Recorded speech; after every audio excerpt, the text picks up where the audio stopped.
তুই টিপলটা কোসা, ঠিক আছে?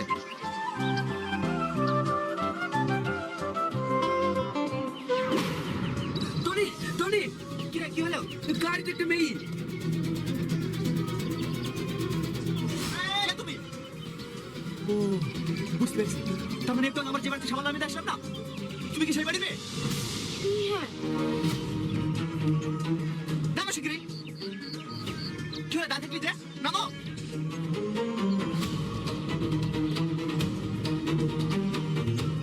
কি এটা? সামাল দিতে কিছু না, ওই বাড়ি মেয়ে। তোমার লজ্জা লাগে রে বিয়ের আসতে তুমি পালিয়ে আসতে? কি অসভ্য মেয়ে রে! এতক্ষণে মনে বাবা মা খোঁজাখুঁজি শুরু করে দিয়েছে, আর তো গাড়ি চড়ে পালিয়ে এসে।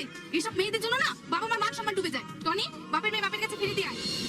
না না, আমি বাড়ি যাব না। আমি একজনকে ভালোবাসি, ওকে ছাড়া আমি বাঁচবো না। ওই জন্য আমি বাড়ি থেকে পালিয়ে এসেছি। যাকে ভালোবাসো তার সাথে পালিয়ে যাবা, তুমি আমার গাড়ি থেকে বসছো? 2 মাস হলো দুবাই কাজে গেছি। তো দুবাই কাজে গেছো, তো আমি কি করবো? যাও খেতে কি? না, আমি বাড়ি যাব না। আমি বাড়ি গেলে আব্বা আমাকে মেরে ফেলবে। দয়া করে আমাকে 2 দিন আশ্রয় দিন, তারপর আমি আমার ব্যবস্থা করে নেবো। না না, পাগল নাকি? তোমাকে আশ্রয় দিলে সমাজের লোক কি বলবে? কেউ কিছু